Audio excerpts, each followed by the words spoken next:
Good evening everyone. Welcome to Motivational Studies. বন্ধুরা, WBJEE West Bengal joint entrance এক্সামিনেশনের যে রেজাল্টটা গত 3 মাস আগে হয়ে গিয়েছিল পরীক্ষাটা, সেটার রেজাল্ট বেরোচ্ছিল না ওবিসি জটের জন্য, সেটা আবার আটকে গেছে।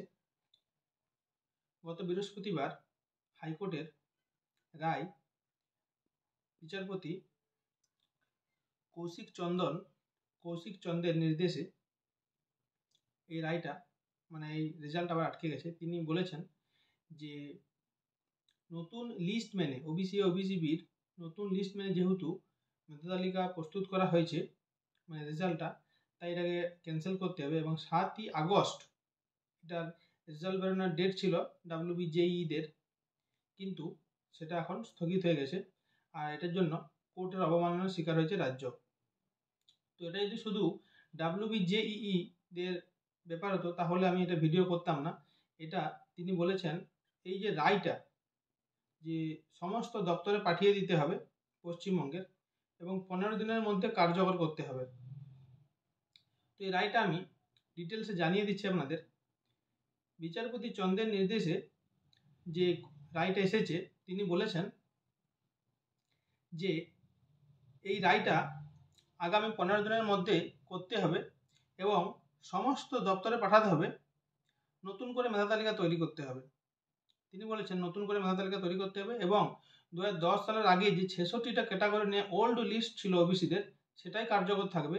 যেহেতু সুপ্রিম কোর্টের 28 জুলাই রায়ের পর রাজ্য জয়েন্ট এন্ট্রান্স বোর্ড নতুন করে লিস্ট তৈরি করেছিল, সেটার জন্য হাইকোর্টের অবমাননার শিকার হয়েছে রাজ্য। তো তিনি বলেছেন সেই লিস্ট কার্যকর করা যাবে না, নতুন লিস্ট অনুযায়ী করতে হবে এবং 7% সংরক্ষণ প্রযোজ্য হবে। যে সুপ্রিম কোর্ট বলেছিল 7%, 10% প্লাস 7%, সেইটা 17% টোটাল কার্যকর হচ্ছে না। ওবিসিদের জন্য 7% কার্যকর বলে তিনি জানিয়েছেন এবং এই কাজ 15 দিনের মধ্যে শেষ করতে হবে তিনি জানিয়েছেন। এবং নতুন করে মেধা তালিকা তৈরির কাজটা তিনি বলেছেন এই বিষয়ে বোর্ডের রেজিস্ট্রার এবং শিক্ষা দপ্তরের একজন সিনিয়র স্পেশাল সেক্রেটারি শীর্ষ বিশেষ সচিবকে আদালতে হলফনামা জমা দিতে হবে। এটা আমি আনন্দবাজার পত্রিকার খবর বলছি। কিন্তু যেহেতু রাজ্য ওবিসি নিয়ে সুপ্রিম কোর্টে আবেদন করেছে, তাই এই মুহূর্তে আদালত অবমাননার মামলা শুরু হচ্ছে না। ঠিক আছে, যেহেতু রাজ্য ওবিসি নিয়ে সুপ্রিম কোর্টে আবেদন করেছে, সুপ্রিম কোর্টে যে কেসটা চলছে, সুপ্রিম কোর্টে আগামী 11ই আগস্ট অর্থাৎ সোমবার শুনানি আছে যে মেন ওবিসি কেস নিয়ে। সেটা হলেই সব ঝামেলা মিটে যায়, কিন্তু সেটা সোমবার না এলে আমরা বলতে পারছি না। সেটার দিকে আপনারা নজর রাখুন। আমি দেখি যদি খবর পাই, আমি সোমবার যে খবর হবে আপডেট হবে আমি আপনাদেরকে জানিয়ে দেবো। আপনারা আমার চ্যানেলের উপর নজর রাখুন। এরপর তিনি বলেছেন 5 নম্বরে রাজ্যের মুখ্য সচিবকে, এইটা নিয়ে একটা ঝামেলা সৃষ্টি হচ্ছে। তিনি বলেছেন রাজ্যের মুখ্য সচিবকে এই নির্দেশনামা পাঠাতে হবে, নিশ্চিত করতে হবে এই নির্দেশ রাজ্যের সব দপ্তরে যেন পৌঁছে যায় এবং আগামী দিনে কোনো ভর্তি, এটা যে আপনারা ভালো করে শুনুন, এবং আগামী দিনে কোনো নতুন ভর্তি বা চাকরির ক্ষেত্রে এই নির্দেশ যেন মেনে চলা হয়। যে কোনো দপ্তরের চাকরির ভর্তির ক্ষেত্রে এই নির্দেশিকাটা মেনে চলতে হবে। 7% সংরক্ষণ ওল্ড লিস্ট নিয়ে ওবিসির 2010 সালের আগে যে লিস্ট হয়েছিল 66টি ক্যাটাগরি নিয়ে, 140টা ক্যাটাগরি নিয়ে যে ওবিসি এ এবং ওবিসি বি নিয়ে রাজ্য সরকার যে নতুন লিস্ট তৈরি করেছিল ওবিসি, সেটা কিন্তু ভ্যালিড বলে মানছে না হাইকোর্ট। তো এটা নিয়ে সুপ্রিম কোর্ট 28 জুলাই রায় দিয়েছিল। এটার যে ফাইনাল ভার্ডিক্ট বা আগামী শুনানি 11ই আগস্ট সুপ্রিম কোর্টে আছে। মেন ওবিসি যে রায়টার, সেটা দেখা যাক।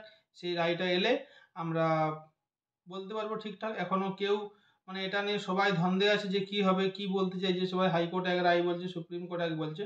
তো হাইকোর্ট কিন্তু আবার সেই ওল্ড লিস্টটাকেই ভ্যালিড বলছে, সুপ্রিম কোর্ট নিউ লিস্টটাকে ভ্যালিড বলতে চাইছে। 11ই আগস্ট শুনানি আছে। আপনারা আমার চ্যানেলের প্রতি নজর রাখুন, চ্যানেলের উপর নজর রাখুন, আমি ভিডিও করে জানিয়ে দেবো আপনাদের। তো যাই হোক বন্ধুরা, আজ এই খবরটাই ছিল। আর একটা খবর, এই কেসটা নিয়েও আবার হাইকোর্টে গেছে, এই সুপ্রিম কোর্টে গেছে আমাদের রাজ্য সরকারের শিক্ষা দপ্তর।